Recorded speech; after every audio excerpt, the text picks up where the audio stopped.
भारत की जातिवादी मनुवादी मीडिया किस तरह से इस्लामोफोबिया से ग्रसित है कि आप अंदाज़ा नहीं लगा सकते। सोचिए, भारत में हिंदू मुस्लिम के नाम पर पिछले 10 साल से बीजेपी राजनीति कर रही है और सत्ता में भी है।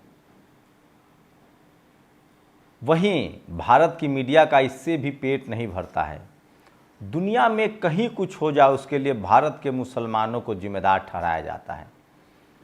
इस देश में मुग़ल आए, बाहरी थे, औरंगजेब हों, अकबर हों, बाबर हों, इन सब के लिए आज के भारत के मुसलमानों को जिम्मेदार ठहराया जा रहा है। क्या भारत के मुसलमान डेमोक्रेसी को नहीं मानते हैं, संविधान को नहीं मानते हैं? क्या ये सच है या झूठ है? नमस्कार, मैं शंभू कुमार सिंह और आप देख रहे हैं नेशनल दस्तक। पिछले 10-12 सालों से भारत के मुसलमानों को भारत की मीडिया टारगेट करती है। लेकिन सोचिए, ये वही भारत की मीडिया है, जातिवादी मनुवादी मीडिया, जिसमें मुस्लिम समाज का रिप्रेजेंटेशन आज भी है। कई सारे चैनलों में सवर्ण मुस्लिम, जो जनरल कैटेगरी के मुस्लिम है, वो एंकर हैं, लेकिन नौकरी बचाने के लिए, रोजी रोटी के लिए या डर से उनकी भाषा बदली हुई है। वो खबर भी नहीं बताते हैं और अपने ही कम्युनिटी के खिलाफ, अपने ही कौम के खिलाफ, मुस्लिम समाज के खिलाफ नफ़रत में भागीदार हैं, नफ़रत बोते हैं। लेकिन सवाल है कि भारत की मीडिया किस तरह से जातिवादी मनुवादी मीडिया, जो कल तक इस देश के शोषित वंचित समाज के खिलाफ थी, आज भी इस देश की जातिवादी मनुवादी मीडिया में SC ST OBC के लोग नहीं हैं। लेकिन सोचिए, आज भारत की मीडिया जो 70, अगर मैं आज़ादी के बाद की ही बात करूं, जिसको बाबा साहेब कांग्रेस की मीडिया कहते थे, अब हम लोग उसको जातिवादी मनुवादी मीडिया कहते हैं और तमाम मुस्लिम समाज उसको गोदी मीडिया कहता है। कैसे भारतीय मुसलमानों को बदनाम करते हैं उस पर मैं आपको बताऊंगा और आप दांतों तले उंगली काट लेंगे। भारत के मुसलमानों को बदनाम करने की पहली कोशिश होती है अफ़गानिस्तान से। अफ़गानिस्तान में अमेरिका हमला करता है, उसके बाद कुछ दिनों बाद अमेरिका वापस हो जाता है। वहाँ एक भगदड़ मचती है कि तालिबान आ जाएगा। और सोचिए किस तरह से भारत के मुसलमानों को तालिबान के सामने रखकर प्रोपगेट किया गया। आज भी जातिवादी मनुवादी मीडिया सीधे सीधे लिखती है तालिबानी फैसला, तालिबानी फरमान, तालिबानी सज़ा। जबकि सोचिए, तालिबान के साथ भारत के द्विपक्षीय संबंध हैं और भारत सरकार खुद तालिबान के साथ अच्छे रिश्ते में है। उसके बाद नंबर आता है किस तरह से, सोचिए, लीबिया गद्दाफी हो या सद्दाम हुसैन हो, ये प्रोग्रेसिव लोग थे। सद्दाम हुसैन तो खासकर इराक में जब महिलाओं को पढ़ने का अधिकार नहीं था, इराक में जब शादी की उम्र 8 साल थी, सबको 18 से 20 साल किया सद्दाम हुसैन ने। और सद्दाम हुसैन एक प्रोग्रेसिव नेता थे। लेकिन भारत की मीडिया ने कैसे सद्दाम हुसैन को बदनाम किया। गद्दाफी को उसी तरह से भारत की मीडिया ने तमाम तरह के कहानियां फैलाकर बदनाम किया। और सोचिए, मैं आए दिन खबर देखता हूं कि मुग़ल के हरम में इतने रानियां, मुग़ल के हरम में ये होता था, वो होता था। अरे राजाओं का दौर था 12वीं 14वीं शताब्दी के बाद, जब मुग़ल आए और यहाँ के गुरु गोविंद सिंह किसके खिलाफ लड़ रहे थे? महाराणा प्रताप के खिलाफ किन लोगों ने साजिश की? शिवाजी के खिलाफ कौन लोग साजिश करता थे? तो सोचिए, ये तमाम प्रोपगेंडे उछालकर मुसलमानों को बदनाम किया जाता। उसके बाद सबसे ज़्यादा मुसलमानों को बदनाम किया गया अफ़गानिस्तान के बाद फ़िलिस्तीन और इजराइल के युद्ध में।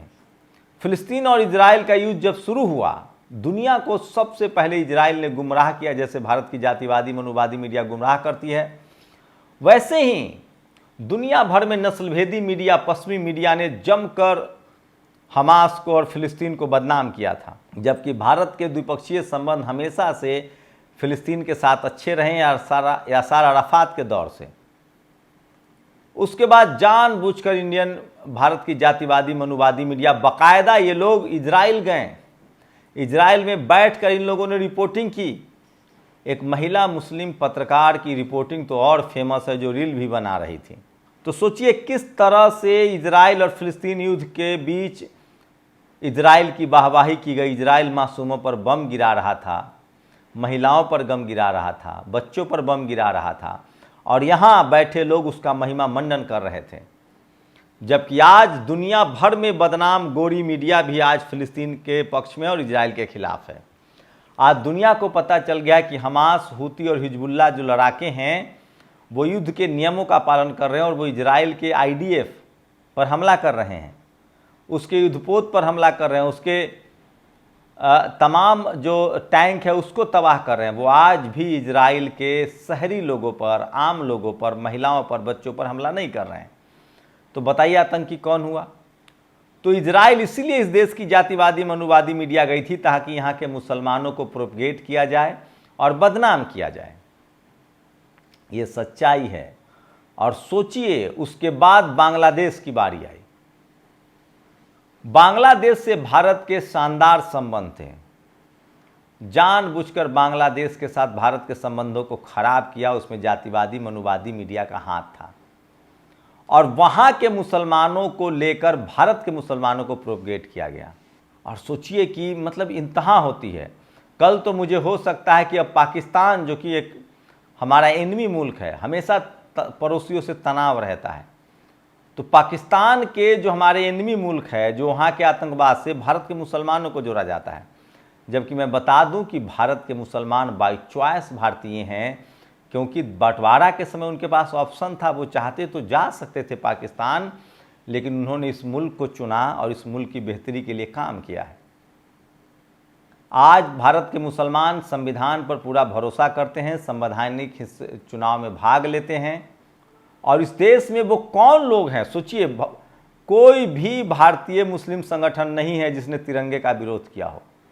60 साल तक तिरंगे का विरोध RSS ने किया है।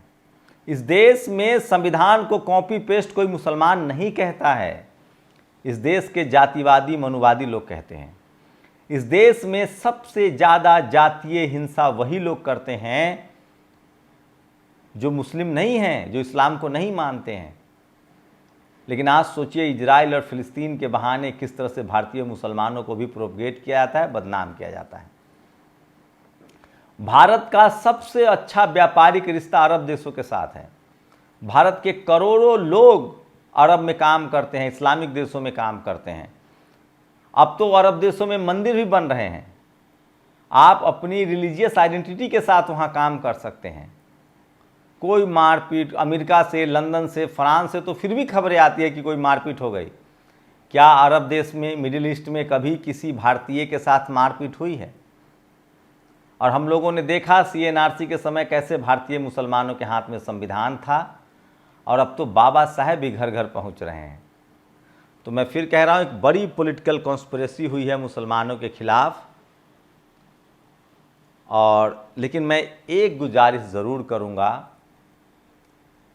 कि आपको अगर दुनिया के किसी तानाशाह मुस्लिम देश से या इस्लामिक मुस्लिम देश से अगर आपकी तुलना की जाती है, तो आप फ़ख्र से कहिए कि हम संविधान मानने वाले लोग हैं और हम भारत के संविधान पर भरोसा करते हैं और हम एक सेकुलर देश में हैं। तो ये आज भी मैं ये इसलिए बता रहा हूँ कि अभी भी जब मैं खबरें पढ़ता हूँ, इस देश की जो जातिवादी मनुवादी मीडिया है वो पूरी तरह से अब वो SC ST OBC के विरोधी हैं, वो इस देश के मुसलमानों के विरोधी, अल्पसंख्यक विरोधी। और मैं इस देश के लोगों से आगाह करता हूँ कि समय समय पर होता रहा, आज़ादी के बाद की ही मैं बात करूँगा, किस तरह से इस देश में सिखों का नरसंहार हुआ है। तब कांग्रेस की सरकार थी, लगातार सांप्रदायिक दंगे हुए हैं और धर्म की राजनीति खुद राहुल गांधी ने शुरू की है। उसके बाद उसकी फसल वाजपेयी और आडवाणी ने काटी है। मैं इसीलिए कह रहा हूं, कांग्रेस और बीजेपी ने लगातार इस देश पर राज किया है, धर्म की राजनीति की है। मुस्लिम समाज को बहुत समझदारी से सेकुलर फोर्सेस को और खासकर जातिवाद मनुवाद के खिलाफ लड़ना पड़ेगा। और उनको SC ST OBC 90% मुसलमान OBC कम्युनिटी में आते हैं, उनको अपने संवैधानिक अधिकार के लिए सजग होना पड़ेगा और रिजर्वेशन की लड़ाई को तेज करनी पड़ेगी। और हो सकता है कि उनको अपने कुछ इंस्टीट्यूशन में, AMU और जामिया जैसे इंस्टीट्यूशन में आरक्षण देना पड़े। उनको इस बात की भरपाई करनी चाहिए, क्योंकि उससे भी 90% मुसलमान ही OBC कैटेगरी में आते हैं। ST में भी मुसलमान आते हैं, scheduled tribe community Jammu Kashmir में। मैं फिर कह रहा हूँ, भारत में आप जम्मू कश्मीर जाएंगे तो देखेंगे वहाँ रिजर्वेशन लागू हुआ, वहाँ लैंड रिफॉर्म भी हुआ और वहाँ SC ST की स्थिति अच्छी है, OBC की स्थिति अच्छी है। आप जाकर वहाँ सर्वे कीजिए, पता कीजिए। तो अब इजराइल और फिलिस्तीन के युद्ध के बहाने भी भारतीय मुसलमानों को बदनाम किया जा रहा है। पहले पश्चिमी मीडिया भी करती थी और अब भारत की जातिवादी मनुवादी मीडिया भी करती है। इसका सॉल्यूशन यही है कि पूरी तरह से SC ST OBC और किसान अल्पसंख्यक समाज को, जातिवादी मनुवादी पत्रकारों को नकारना होगा। और एक और बात, एक और सावधानी रखिए। कुछ लोग हैं जो, एक भाई गुटखा बेचता है, एक भाई कैंसर का अस्पताल खोलता है। जो आपके संवैधानिक मुस्लिम समाज के अधिकारों की बात ना करे, वो सिर्फ हिंदू मुस्लिम की बात करे, वो भी समझिए कि आपको लगता होगा कि वो मुसलमानों के पक्ष में बोल रहा है, लेकिन सच्चाई ये है कि वो जानबूझकर, एक भाई सांप्रदायिकता को रोकने का दावा कर रहा है तो एक भाई सांप्रदायिकता को हवा दे रहा है। आपका असली हित ऐसी वही है जो आपके संवैधानिक अधिकारों की चर्चा करें। अगर 90% मुस्लिम जो OBC कम्युनिटी से आते हैं, जो कमज़ोर तबका है, वो जब नौकरी पा लेंगे, जब तमाम जगहों पर जाएंगे तो कोई उन पर हाथ उठा पाएगा? क्या कोई मोहम्मद शमी पर हाथ उठा सकता है? कोई सलमान खान का कुछ बिगाड़ सकता है? शाहरुख खान का, आमिर खान का? कौन मुस्लिम लिंचिंग हो रहे हैं? किन पर दबाव बनाया जा रहा है? वही जो गरीब पीछे छूट गए हैं। मैं इसलिए कह रहा हूँ कि इस देश के SC ST OBC, आप मुस्लिम हो सकते हैं, आप सिख हो सकते हैं, ईसाई हो सकते हैं, हिंदू हो सकते हैं, बुद्धिस्ट हो सकते हैं। इसका धर्म से कोई लेना देना नहीं है, ये आपका संवैधानिक अधिकार है और उसके प्रति सजग रहिए। और रही बात इजराइल और फिलिस्तीन के युद्ध की, तो देर सवेर इजराइल की हार होगी, क्योंकि पूरा फिलिस्तीन अब एक हो रहा है और सीरिया, सऊदी अरब और ईरान ने बड़ी मुलाकात की है और चारों तरफ से इजराइल को घेरने की तैयारी चल रही है। भारत के मुसलमानों को सावधान रहना पड़ेगा, सचेत रहना पड़ेगा और हो सके तो अपने पास एक संविधान की कॉपी भी रखिए, ताकि जो जातिवादी मनुवादी लोग हैं, जो मनुस्मृति से देश को चलाना चाहते हैं, उनको आईना दिखाया जा सके। शुक्रिया। नेशनल दस्तक की आपसे गुजारिश है कि अगर इसको बचाना चाहते हैं तो नेशनल दस्तक को सब्सक्राइब करने के लिए रेड कलर के सब्सक्राइब बटन को दबाएं, फिर बेल आइकन की घंटी दबाएं। नेशनल दस्तक को बचाने के लिए बहुत जरूरी है कि हर खबर को शेयर करें, लाइक करें, कमेंट जरूर करें।